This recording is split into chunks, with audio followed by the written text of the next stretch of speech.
Hello students, आज हम exercise 10.2 के क्वेश्चन नंबर 9 से स्टार्ट करेंगे। क्वेश्चन नंबर 9 में आपका है 2 वेक्टर्स गिवन है। Find the unit vector in the direction of A plus B. In the direction of A plus B का मीन्स है पहले आपको ए प्लस बी निकालना है। दोनों को आपने प्लस किया, ये आ गया। उसका मॉडुलस निकालना है। मॉडुलस आपको मैंने बताया था, इसका कोएफिशिएंट भी 1 है 1 का स्क्वायर, इसका कोएफिशिएंट भी 1 है 1 का स्क्वायर, तो ये आ गया। Unit vector in the direction of A plus B is equal to, unit vector जिसका निकालना है वो ऊपर, उसका मॉडुलस नीचे। तो ऊपर आ गया ये, इसका मॉडुलस आ गया नीचे, इसको अलग करके लिख दिया। 11th क्वेश्चन है, 10th क्वेश्चन है find A vector in the direction of. अब इसकी डायरेक्शन में एक वेक्टर निकालना है विच हैज़ मैग्नीट्यूड 8 यूनिट्स। इसका मतलब है आपको पहले इसकी डायरेक्शन में, इसको हमने ए लेट कर लिया, कुछ भी लेट कर सकते हो आप। इसकी डायरेक्शन में आपने इसका यूनिट वेक्टर निकालना है। यूनिट वेक्टर निकालने का फार्मूला आपको पता है, vector upon modulus of vector. ठीक है, वेक्टर और इसका मॉडुलस निकाल लिया और ये सब्स्टिट्यूट कर लिया। अब उसको आपको दिया है विच हैज़ मैग्नीट्यूड 8 यूनिट्स। तो मैग्नीट्यूड 8 यूनिट्स मतलब इसको 8 से मल्टीप्लाई करना है, 8 टाइम्स इसका। तो हमने इसके आंसर को 8 से मल्टीप्लाई करके ब्रैकेट्स खोल दी, ये आपका आंसर हो गया। क्वेश्चन नंबर 11 है show that the vectors are collinear, कि ये वेक्टर्स कोलिनियर हैं। आपको ये वेक्टर्स दिए हैं, तो बी जो है, बी में से अगर हम -2 कामन निकालते हैं तो वो अंदर ब्रैकेट में जो बचता है वो ए है, यानी b is equal to -2a। तो मैंने आपको बताया था अगर b is equal to M A या लैम्डा ए कुछ भी है, जहाँ पर m या a कांस्टेंट है तो वो कोलिनियर होते हैं। तो अब b is equal to -2a है, तो इसका मतलब ये कोलिनियर है। लैम्डा या m की वैल्यू -2 आ चुकी है। ठीक है, क्वेश्चन नंबर 12 है find the direction cosines of. Find, इस वेक्टर के आपने डायरेक्शन कोसाइंस निकालने हैं। इसमें a दिया है, मॉडुलस ऑफ a निकालिए, यूनिट वेक्टर a निकालिए। डायरेक्शन कोसाइंस के लिए भी आपने क्या करना है, यूनिट वेक्टर तक सेम करना है। फिर डायरेक्शन कोसाइंस को हम शॉर्ट में ऐसे लिख सकते हैं, T cosines of vector A R. उसमें हम क्या करते हैं, a का कोएफिशिएंट, सॉरी i का कोएफिशिएंट कामा j का कोएफिशिएंट कामा k का कोएफिशिएंट। ये हो गया आपका क्वेश्चन नंबर 12। क्वेश्चन नंबर 13 है फाइंड द, फिर डायरेक्शन कोसाइंस है, बट अब वहाँ क्या था, एक सिंगल वेक्टर दिया था आपको। अब यहाँ क्या है, 2 पॉइंट्स दिए हैं, बाकी क्वेश्चन सेम है। फ्रॉम ए टू बी, तो इसमें आपने क्या करना है, ए टू बी का मतलब है पहले आपने ए बी निकालना है। मैंने कल आपको ए बी का फार्मूला बताया था, b माइनस ए, पीछे वाला पहले आता है, ये बात मेन ध्यान में रखिए। A B is equal to B minus a, -1 into i. अगर आपको नहीं ध्यान है तो आप इसको ऐसे भी कर सकते हो, A B is equal to B minus A is equal to B को आप पहले बना लीजिए, -i -2j प्लस के। ठीक है, ये यहाँ से समझ गया। माइनस, इसको i से मल्टीप्लाई किया, इसको j से, इसको k से, माइनस फार्मूले का दूसरी ब्रैकेट में a, इसको बनाइए, 1 को किया i से, 2 को किया j से और 3 को किया -3 को किया k से। अब -i का कोएफिशिएंट -1, इसकी ब्रैकेट खोलेंगे तो ये भी -i है, इसका -1। ठीक है, यहाँ पर फिर i वाले इकट्ठे किए, j वाले इकट्ठे किए, k वाले। अगर आप डायरेक्ट कर सकते हो डायरेक्ट कर लो, नहीं कर सकते हो तो आप पहले ये वाला स्टेप लिख लेना बीच में। ए बी निकाला, उसका मॉडुलस निकाला, उसका यूनिट वेक्टर निकाला, बाकी सारा तरीका सेम रहेगा। बट जब वेक्टर दिया है और जब पॉइंट्स दिए हैं तो ये एक स्टेप का फ़र्क है। फिर इसके डायरेक्शन कोसाइंस हमने निकाल लिए, i j और k के कोएफिशिएंट। क्वेश्चन नंबर 14 है show that the vector is, ये एक वेक्टर दिया है i प्लस जे प्लस के, ये ओ एक्स ओ वाई और ओ जेड के साथ इक्वली इंक्लाइंड है, यानी इनके साथ positive direction of X axis, Y axis और जेड एक्सिस के साथ इक्वल एंगल्स बनाता है। ये आपने प्रूव करना है। स्टार्टिंग यहाँ भी क्वेश्चन की वही रहेगी, आपने वेक्टर लिखना है, उसका मैग्नीट्यूड निकालना है और यूनिट वेक्टर निकालना है। यूनिट वेक्टर जब हमने निकाला तो हमारे पास डायरेक्शन कोसाइंस क्या है। ठीक है, जब भी आपने एंगल बताना है तो आपको पहले डायरेक्शन कोसाइन पता होने चाहिए। अब मैंने आपको डेफिनेशंस में, अगर आपने डेफिनेशंस ध्यान से पढ़ी होंगी, डेफिनेशंस में लिखवाया था कि डायरेक्शन कोसाइंस को हम LMN से भी डिनोट करते हैं।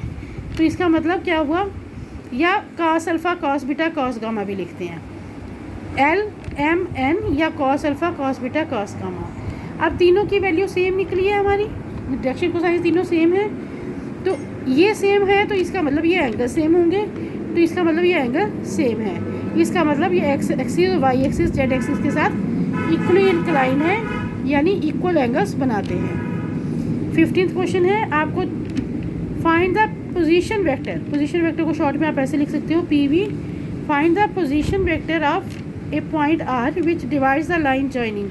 2 पॉइंट्स को ज्वाइन करने वाली लाइन को 2:1 रेशो में बांटती है, पहले इंटरनली फिर एक्सटर्नली। इंटरनली और एक्सटर्नली के फार्मूले आपने 10th में भी पढ़े हैं, 11th में भी पढ़े हैं। पहले हम बात करेंगे इंटरनली की। इंटरनली में क्या करोगे आप, 2:1 है, 2 × B आप लेते हो ना, M × X2 पीछे वाला पहले लेते हो ना, 2 × B + 1 × A/2 + 1।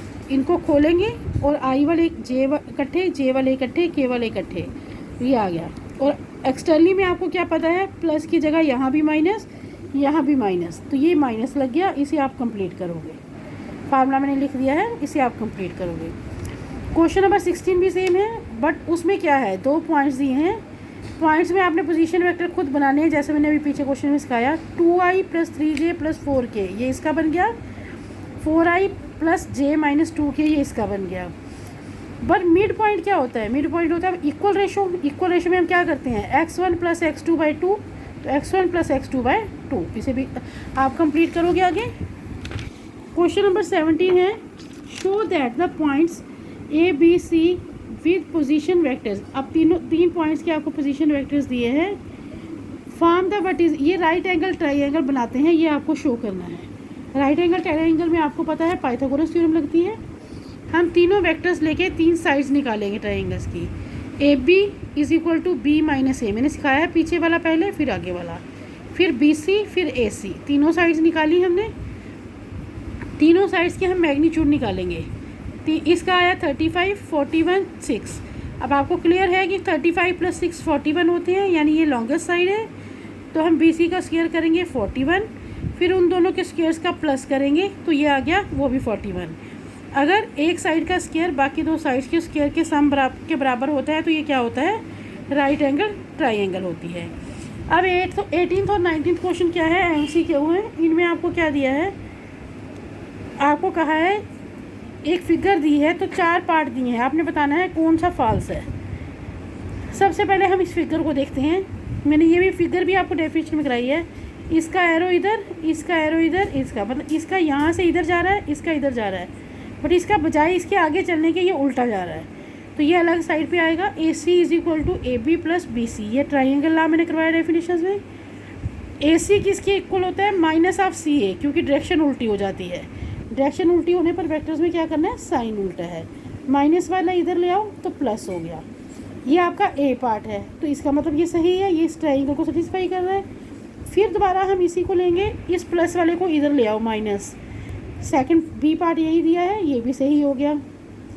C में फिर वही AB + BC + CA = 0 हमने प्रूव किया है। देखो हमने यहाँ पर ये प्रूव किया है कि AB + BC + CA = 0, पर वो कह रहे हैं AB + BC - CA = 0, नहीं, +CA 0 है तो माइनस। अब अगर मैं आपको कहूँ कि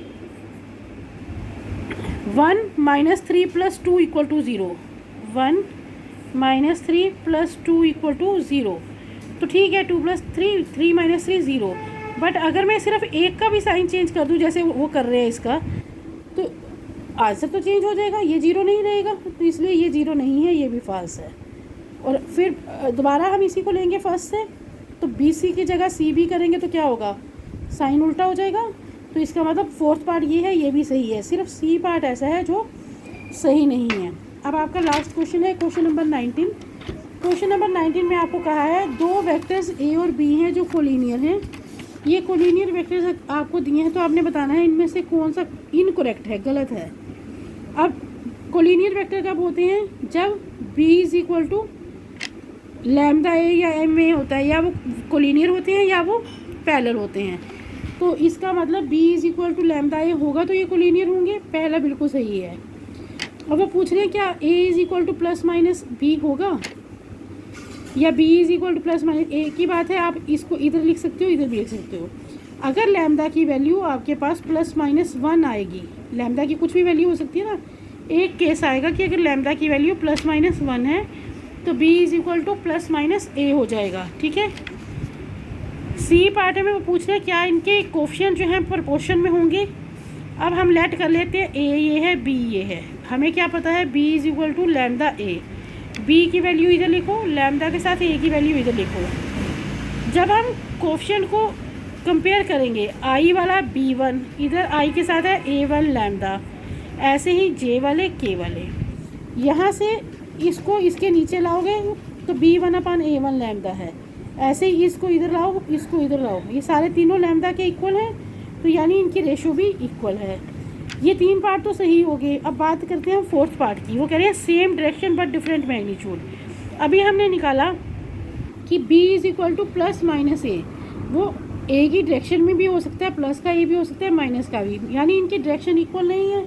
बट हमें दिया गया है कि डायरेक्शन इक्वल है फोर्थ पार्ट में, तो इसलिए फोर्थ वाला पार्ट जो है वो इनकरेक्ट है। यहाँ पर आपकी एक्सरसाइज 10.2 कंप्लीट हो गई है।